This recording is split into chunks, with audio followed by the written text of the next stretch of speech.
Welcome to खोलो किताब। आज हम क्लास 6 की वर्कशीट नंबर 30 करेंगे सोशल साइंस की, जो 28 अक्टूबर को आपको दी गई है। ये वर्कशीट इंग्लिश मीडियम वाले स्टूडेंट्स के लिए है। अगर आप हिंदी मीडियम के स्टूडेंट हैं तो यहाँ ऊपर आपको एक लिंक दिखाई दे रहा होगा, जिस पर क्लिक करके आप हिंदी में इस वर्कशीट को सॉल्व होते हुए देख सकते हैं।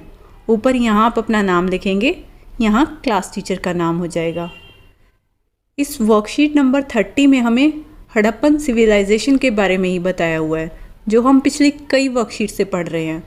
इससे पहले भी हमने वर्कशीट नंबर 26 में फॉर्मेशन ऑफ अर्ली सिटीज़ के बारे में पढ़ा था। फिर वर्कशीट नंबर 27 में हमने हड़प्पन बिल्डिंग्स के बारे में पढ़ा। वर्कशीट नंबर 28 में हमने ट्रेड इन हड़प्पन सिविलाइजेशन के बारे में पढ़ा।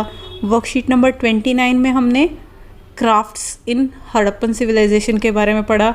अब वर्कशीट नंबर 30 में हम क्या पढ़ेंगे? Food for those living in Harappan cities. जो हड़प्पन सिटीज़ में लोग रह रहे हैं, उनका भोजन कहाँ से आता था, क्या भोजन वो उगाते थे, क्या क्या उगाते थे, वो सब अब हम पढ़ेंगे, कैसे उगाते थे। While many people lived in the cities, others living in the countryside grew crops and reared animals. कुछ लोग तो शहरों में रहते थे और कुछ लोग कहाँ रहते थे? गाँव में रहते थे। जो क्या करते थे? वो ग्रो करते थे, क्रॉप्स, फसलें उगाते थे, एंड रियर्ड एनिमल्स, और पशुपालन करते थे। These farmers and herders supplied food to craftspersons, scribes and rulers in the cities. अब ये जो गांव में रहने वाले, कंट्री साइड में रहते थे, वही लोग खेती कर रहे थे। तो जो शहरों में रहने वाले लोग होते थे, शहरों में कौन कौन रहते थे? जो शासक हो गए, लेखक हो गए या दस्तकार हो गए, उन सबको फूड कहाँ से सप्लाई होता था? इन्हीं फार्मर्स से और इन चरवाहों से, जो कंट्री साइड में रहते थे, जो मतलब गाँव में रहते थे, विलेजेस में। We know from remains of plants that the Harappans grew wheat, barley, pulses, peas, rice, sesame, linseed and mustard. हमें जो पौधों के अवशेष मिले हैं, रिमेन्स ऑफ प्लांट्स, पौधों के जो अवशेष मिले हैं, उससे क्या पता चला है कि हड़प्पन्स क्या क्या ग्रो करते थे, क्या क्या उगाते थे? गेहूँ, जौ, दाल, मटर, धान और तिल और अलसी और सरसों, इनकी खेती करते थे वो लोग। अब क्वेश्चन दिया हुआ है, what did the villagers do in the Harappan civilisation. हमने फर्स्ट लाइन में ही पढ़ा था कि कुछ लोग तो सिटीज़ में रहते थे और कुछ विलेजेस में रहते थे। वो क्या करते थे? वो ग्रो करते थे क्रॉप्स को और रियर करते थे एनिमल्स को। तो आप इसके आंसर में लिख देंगे, in the Harappan civilisation the people of the village grew crops and reared animals. एक तो वो फसलें उगाते थे और एक जानवरों को भी पालते थे, और उन्हीं से फिर जो शहरों में रहते थे उन्हें भोजन मिलता था, क्योंकि शहर वाले खेती कर नहीं रहे थे, गांव वाले कर रहे थे, वही उन्हें सप्लाई कर रहे थे फिर शहरों में।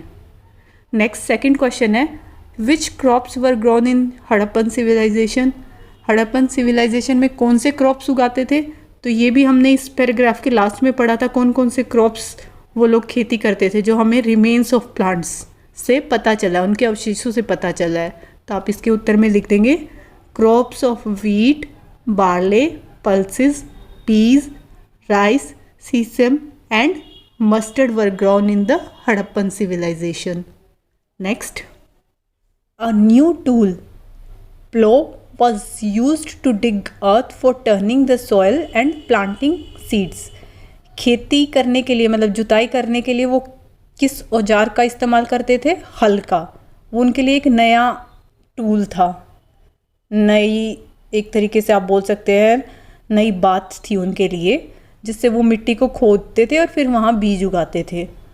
While real plows which were probably made of wood have not survived, toy models have been found. Real असली हल तो नहीं मिले हैं, क्योंकि शायद वो वुड के बने होते थे, लकड़ी के बने होते थे, जो नहीं बचे। लेकिन हमें क्या मिले हैं?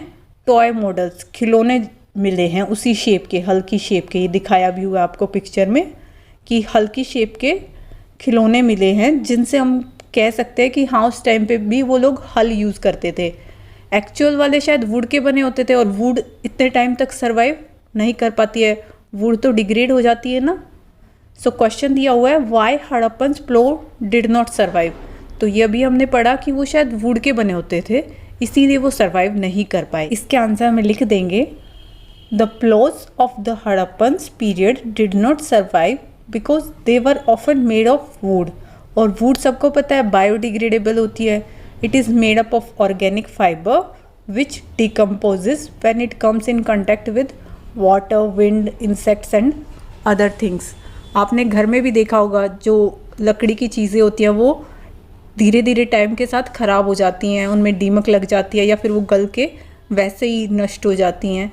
इसीलिए जो उस टाइम के हल होते थे वो सर्वाइव नहीं कर पाए क्योंकि वो वुड के बने हुए होते थे शायद।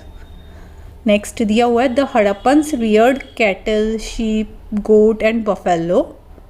जो हड़प्पन्स हैं वो जानवरों को भी पालते थे, जैसे शीप होगी, गोट होगी, बफेलो होगी, काव वगैरह को वो लोग पालते थे। Water and pastures were available around settlements. However, in the dry summer months, large herds of animals were probably taken to greater distances in search of grass and water.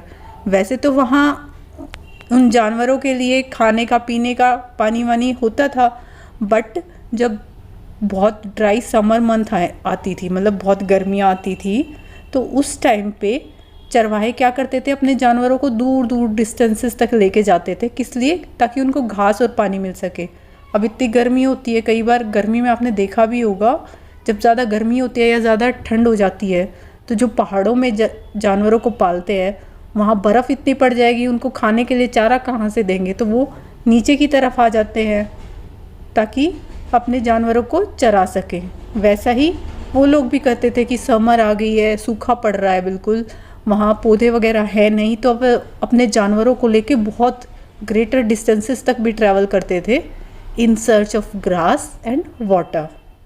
They also collected fruits like bear, caught fish and hunted wild animals like antelope. वो क्या collect करते थे? Fruits like बेर, बेरों को collect करते थे, मछलियाँ पकड़ते थे, और कैसे जानवरों का शिकार करते थे? हिरण टाइप के जानवरों का वो शिकार करते थे। तो नीचे क्वेश्चन दिया हुआ है which animals were kept bye Harappans. Harappans कौन कौन से एनिमल्स को रखते थे? तो आप इसके आंसर में लिख देंगे the Harappans reared cattles including cows, buffaloes, sheep and goats. इसी के साथ ये वर्कशीट हमारी कंप्लीट हुई। मिलते हैं नेक्स्ट वीडियो में अगली वर्कशीट के साथ। Don't forget to like, comment, share and subscribe the channel. Thank you.